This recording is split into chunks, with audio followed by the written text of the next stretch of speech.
Would you look at that? I'm in a video and my face isn't reflecting white.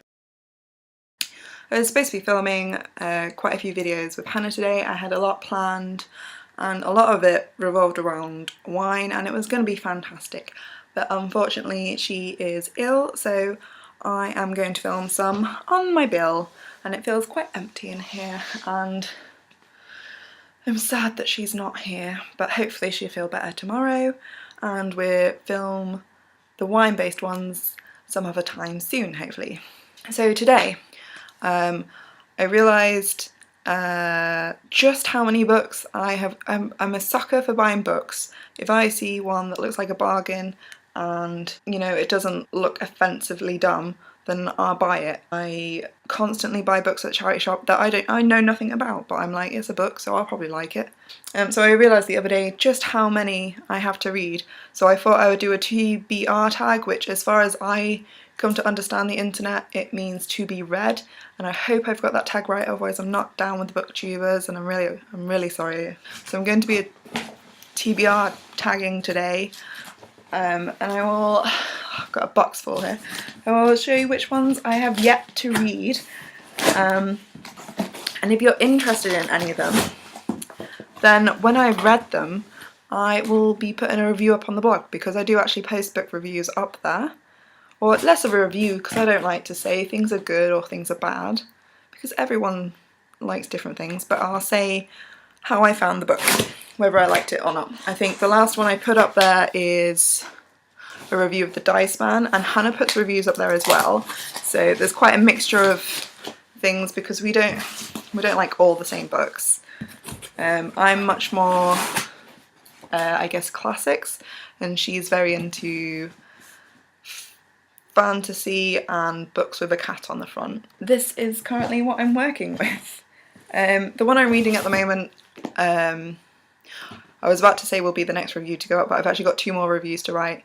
A review of The Long Way Down by Nick Hornby, that will be up within the next week, and oh, The White Queen by Philippa Gregory, that review will be going up soonish as well because I've just finished reading that one. And I moved on to this last night. So this is American Psycho by Bret Easton Ellis, and I found it for £1.99 in HMV, which at the time that I bought this, which was probably last year sometime now, I didn't even realise that HMV sold books, and when I went there there was a lot and they were mostly under £2, so I bought a lot. So that is a tip for you: if you're in HMV, go to the back, the books are normally at the back, and their books are pretty cheap and they're good ones. So that's what I'm reading now. I've read the first chapter and I'm into it because it's weird. Anything that's weird and will probably end miserably, I'm into. So book number 1 to read is American Psycho.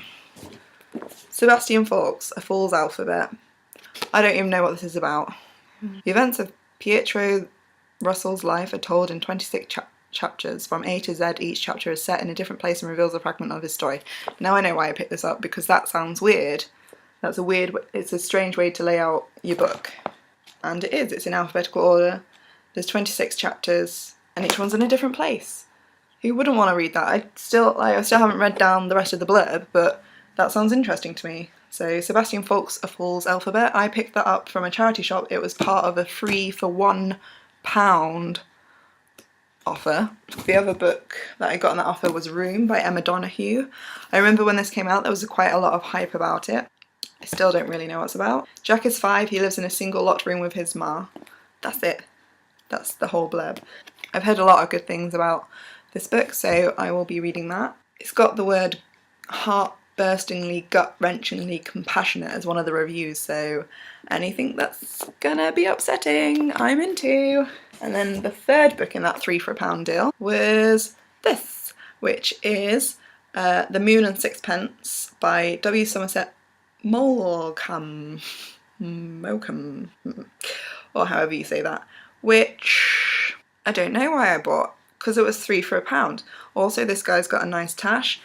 It was called The Moon and Sixpence, which there's quite a few pubs called The Moon and Sixpence, so I wondered what that was about, and I picked it up, and it turned out to be about the life of Paul Gauguin, the artist. So it's about a genius, and it's set in the Edwardian times, so I'm in. This one is a recommendation from Hannah, and also because I wanted to see the film, but a lot of the time with films, as you know, I haven't seen any of them anyway, but if there's a film that I want to see, I will try and read the book first, which is why I still haven't seen any of the Lord of the Rings. I've now bought them on DVD, but I haven't read them, so I can't watch it. That's the rules. So this one is Filth by Irvine Welsh, and it was, again, from HMV for £1.99. The film adaptation's got James McAvoy in it. I think it was quite successful and it was well reviewed, so I'm looking forward to watching that. It's about a bent cop as far as I'm aware. Hamlet. I bought this one at a second-hand bookshop in Woodall Spa for, they do free books for £5, so again I'm in. Obviously Hamlet is a classic Shakespeare play. I like Shakespeare. It takes me a bit longer to read it obviously, but I like the whole challenging, I like languages generally, like I'm really interested in how languages work, so to read something like this, it's kind of like reading something in a different language. It makes your brain work in the same way of adapting different flows and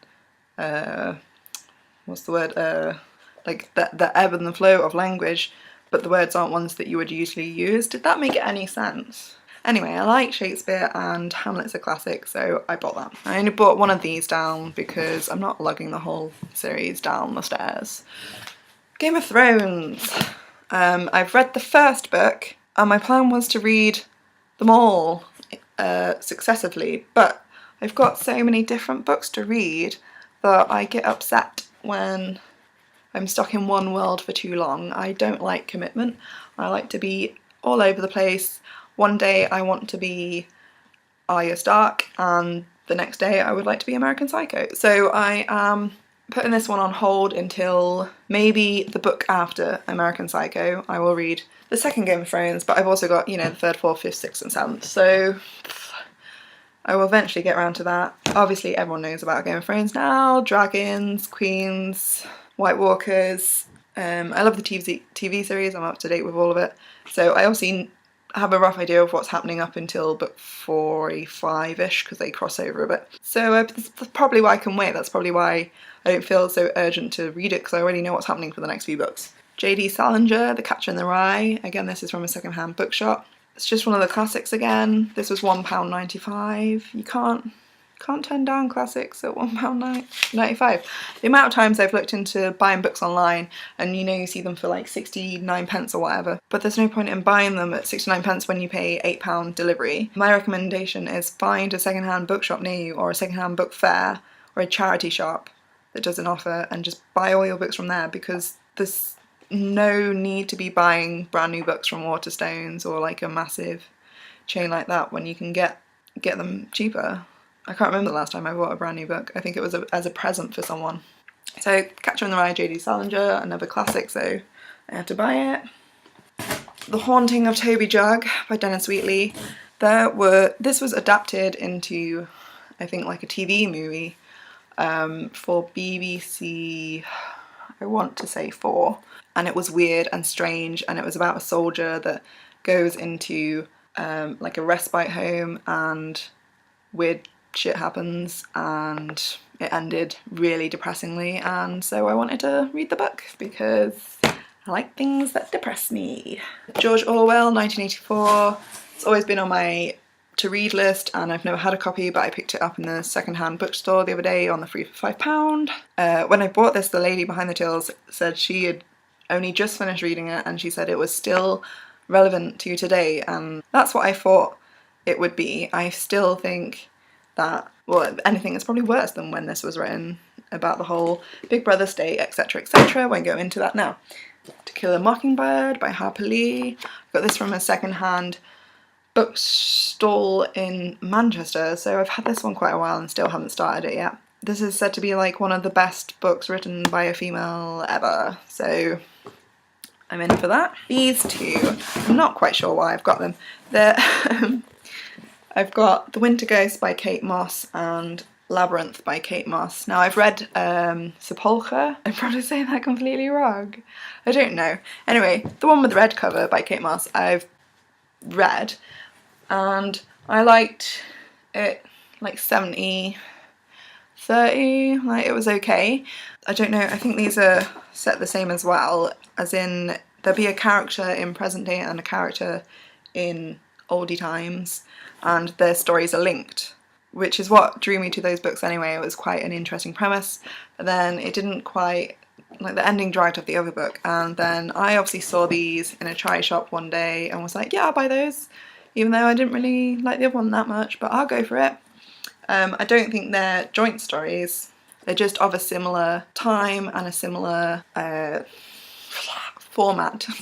Format's the word. This one, I can never remember the full title. The 100-Year-Old Man Who Climbed Out of the Window and Disappeared by Jonas Jonasson. I'm guessing that's an Icelandic or a Swedish, or I don't know, it's going to bug me now. One of those, because of the sun. Anyway, so this book was everywhere when it came out and it's been really well received, and I bought it as a present for my mum for her birthday last year, and then decided to get myself a charity shop copy because I want to read it too. And at the time I wasn't living near my mum, so I wasn't going to be borrowing it. Douglas Coupland, Microserfs. This again was from HMV, although I'm not sure how much it was because I peeled the price tag off, but it would have been $1.99 or 99p. Douglas Coupland I like. I've read A Girlfriend in a Coma and Hey Nostradamus by Douglas Coupland, and I liked both of those. I think Girlfriend in a Coma was slightly better, but Douglas Coupland is always that bit weird and quite at times a cynical view of human nature, and this one's set in sort of the computer boom of Microsoft, so I think I'm going to enjoy that. It's just a case of when I get around to it. We're almost finished. This one is Bring Up the Bodies by Hilary Mantel. This is the sequel to Wolf Hall by Hilary Mantel. Both of them are set in Tudor times and follow Thomas Cromwell and his relationship with Henry VIII and what's-her-face, Anne Boleyn, and basically how Thomas Cromwell power plays the courts and stuff like that. And it's really interesting that what I've found with Wolf Hall is its language is very long-winded and can at times be a bit of a challenging read. It's not one to read if you're kind of half asleep already, but it's worth the effort. It was a really good story, really good development, and obviously it's based on history, so you have to work around what actually happened. These compared to The White Queen, which is another historic fiction, these are just 100 times better. The White Queen I didn't enjoy, but you'll read all about that in my review when I post that out. So yeah, I would recommend these, and this is also now a stage play because I saw posters for it everywhere in London when I went, and I would like to see that, except I haven't read this one yet, so I don't want to spoil it by going to see it in the theatre. Okay, last two. These are both Jack Kerouac. On the Road is a classic, and it was in a charity shop. Yep, for £1.25, so I bought it. And this one I actually bought first, and it was from HMV for £2. That's Maggie Cassidy, and even though these don't have the same characters, this one is said to be they're two parts of the same life or something like that, but obviously I've not read them, so I don't know. But just really want to read them. Heard they're good.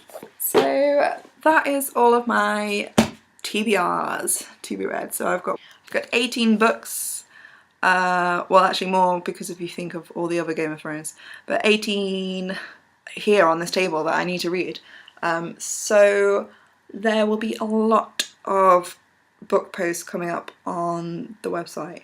So if you would like to see my opinions on these things, I won't be doing videos for each of them, I will be doing written posts just because it's easier that way, and I think it's more fitting because then I can be more eloquent in my opinions. So you can just go onto our website, which is www.scotchandcassius.blogspot.co.uk. I will put the links and everything below. If you have any book recommendations for me, do tell me, because even though I've got 18 odd books to be reading, I am still buying them on a weekly basis. If I see one that's under £1, it's probably going to get bought. Or even if you've got a new genre that I should be trying, because all of these are along the same sort of line, they're all sort of modern classics and stuff like that. So if you would like to talk to me about books, just comment below because I'm always up for a talk about books. What are you reading? What are you gonna read next? What are your TBRs? Okay, so I hope you enjoyed this video.